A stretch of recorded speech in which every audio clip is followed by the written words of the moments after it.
Hello friends, welcome back to the YouTube channel dictation club. आज का dictation आनंद मासिक पत्रिका अंक 32 से लिया गया है, जो कि अलग अलग स्पीड में आपको मिल जाएगा। अगर आपको इसकी पीडीएफ अलग से चाहिए तो आप नीचे डिस्क्रिप्शन बॉक्स से टेलीग्राम चैनल ज्वाइन कर सकते हैं, जहां भविष्य में आने वाले डिक्टेशंस की लिंक डाल दी जाती है। साथ ही चैनल में आपको अन्य प्लेलिस्ट मिल जाएगी, जिसकी लिंक आपको डिस्क्रिप्शन बॉक्स में मिल जाएगी, जैसे रामधारी गुप्ता खंड 1, रामधारी गुप्ता खंड 2, न्यूज़पेपर डिक्टेशन, आनंद मासिक पत्रिका के विभिन्न अंक, जो कि अभी कुछ अंक कंप्लीट हो चुके हैं। इसके अलावा आउटलाइन के शॉर्ट्स भी मिल जाएंगे। तो ज़्यादा समय ना लेते हुए डिक्टेशन स्टार्ट करते हैं 5 सेकंड के बाद।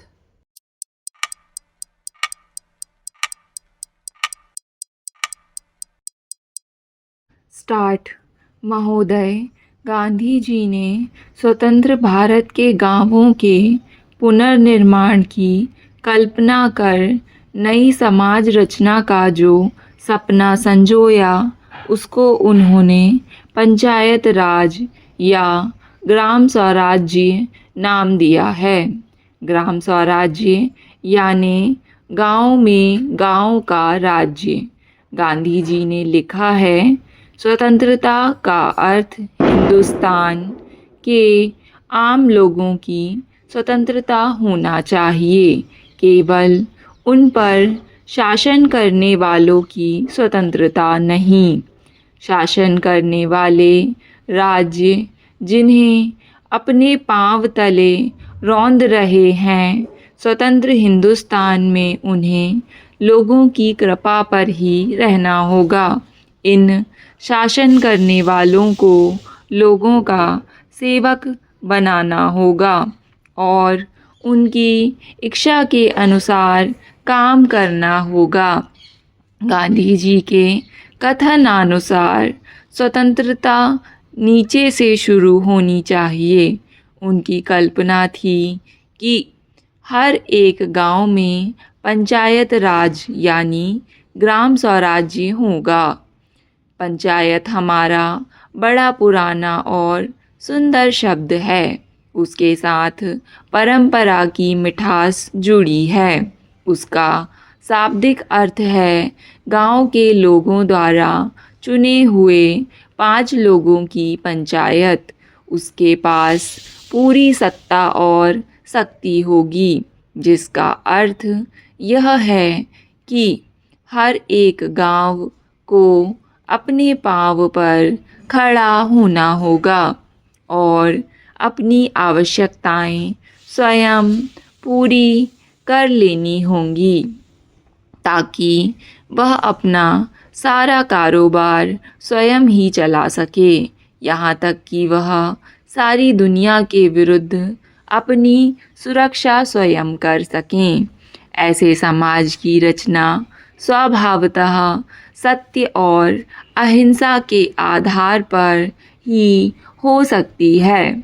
जब तक ईश्वर पर जीता जागता विश्वास ना हो, तब तक सत्य और अहिंसा पर चलना असंभव है। ऐसा समाज गांवों का बना होगा। उसका निर्णय एक के ऊपर एक के ढंग का नहीं, बल्कि पानी की लहरों की तरह एक के बाद एक के रूप में होगा और व्यक्ति उसका मध्य बिंदु होगा। वह व्यक्ति हमेशा अपने गांव के लिए मर मिटने को तैयार रहेगा। ऐसा होने पर परस्पर सहयोग और सहायता करने की भावना उभरेगी और हम एक आदर्श मानव बनने की ओर अग्रसर होंगे। ग्राम स्वराज्य में सबसे पहला और सबसे अंतिम दोनों बराबर की जगह होंगी। हम सब एक ही आलीशान पेड़ के पत्ते हैं। इस पेड़ की जड़ हिलाई नहीं जा सकती, क्योंकि वह पाताल तक पहुँची हुई है। शक्तिशाली से शक्तिशाली आंधी भी उसे हिला नहीं सकती। वे आगे कहते हैं कि जब ग्राम स्वराज्य बनेगा तब लोकमत सब कुछ करवा लेगा। ज़मींदारी, पूंजी अथवा राजसत्ता की शक्ति तब तक ही बनी रह सकती है जब तक आम लोगों में अपनी शक्ति की समझ पैदा नहीं होती। आम आदमी की शक्ति बहुत बड़ी चीज़ होती है। वह जो चाहे कर सकती है या करवा सकती है, परंतु आज लोग अपनी इस शक्ति को भूल गए हैं। लोग ना चाहें तो राजा, पूंजीपति या जमींदार क्या कर सकता है। ग्राम स्वराज्य में गांव के लोगों की बात ही चलने वाली है।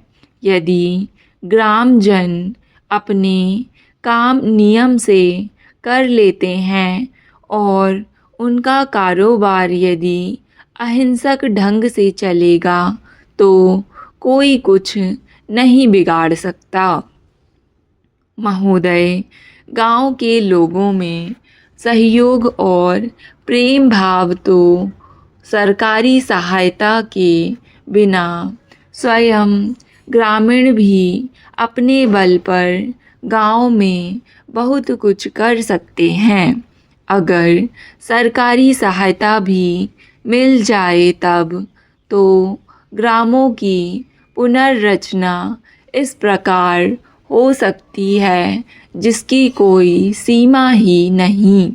यदि गांव के लोगों को उचित सलाह और मार्गदर्शन मिलता रहे तो गांव की आमदनी लगभग दुगुनी हो सकती है। व्यापारी दृष्टि से काम में आने लायक साधन सामग्री हर गांव में भले ही ना हो, परंतु स्थानीय उद्योग और लाभ के लिए लगभग हर गांव में ऐसी साधन सामग्री उपलब्ध है। परंतु सबसे बड़ा दुर्भाग्य तो यह है कि अपनी दशा सुधारने के लिए गांव के लोग ही कुछ नहीं करना चाहते। गांधी जी ने ग्राम स्वराज्य की सुंदर कल्पना इस प्रकार की है। ग्राम स्वराज्य की मेरी कल्पना यह है कि वह एक ऐसा पूर्ण प्रजातंत्र होगा जो अपनी विशेष आवश्यकताओं के लिए अपने पड़ोसियों पर भी निर्भर नहीं करेगा। वह परस्पर सहयोग से काम लेगा। जिस तरह प्रत्येक गांव का पहला काम यह होगा कि वह अपनी आवश्यकता का सारा अनाज और कपड़ों के लिए पूरा कपास स्वयं पैदा कर ले। उसके पास इतनी अतिरिक्त ज़मीन होनी चाहिए जिसमें ढोर चर सकें और गांव के बड़ों व बच्चों के मनोरंजन के साधन और खेलकूद के मैदान वगैरह की व्यवस्था हो सके।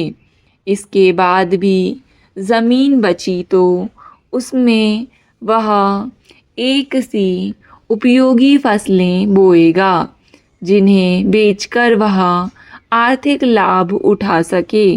इस प्रकार वह गांजा, तंबाकू, अफीम वगैरह की खेती से बच सकेगा।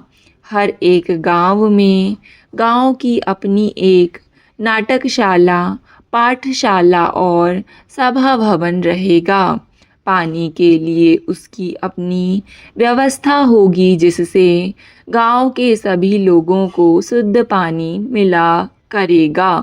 कुओं और तालाबों पर गांव का पूरा नियंत्रण होगा। बुनियादी शिक्षा की अंतिम कक्षा तक शिक्षा सबके लिए आवश्यक होगी। जहाँ तक हो सकेगा गांव के सारे काम सहयोग के आधार पर किए जाएंगे। जात पात और ऊंच नीच जैसे भेद जो हमारे समाज में पाए जाते हैं, वैसे इस ग्राम समाज में बिल्कुल नहीं रहेंगे। सत्याग्रह और असहयोग के शस्त्र के साथ अहिंसा की सत्ता ही ग्रामीण समाज का शासन बल होगी। गांव की रक्षा के लिए ग्राम सैनिकों का एक दल ऐसा रहेगा जो अनिवार्य रूप से बारी बारी से गांव के चौकी पहरे का काम करेगा। गांव का शासन चलाने के लिए हर वर्ष 5 आदमियों की एक पंचायत चुनी जाएगी। इन पंचायतों को सब प्रकार की आवश्यक सत्ता और अधिकार रहेंगे। चूँकि इस ग्राम स्वराज्य में आज के प्रचलित अर्थों में सजा या दंड का कोई रिवाज नहीं रहेगा, इसलिए यह पंचायत अपने 1 वर्ष के कार्यकाल में स्वयं ही धारा सभा, न्याय सभा और कारोबारी सभा का सारा काम संयुक्त रूप से करेगी।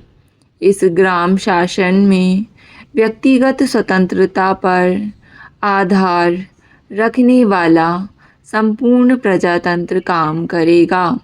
व्यक्ति ही अपनी इस सरकार का निर्माता भी होगा। स्टॉप। डिक्टेशन पसंद आए तो वीडियो को लाइक तथा चैनल को सब्सक्राइब ज़रूर करें। धन्यवाद।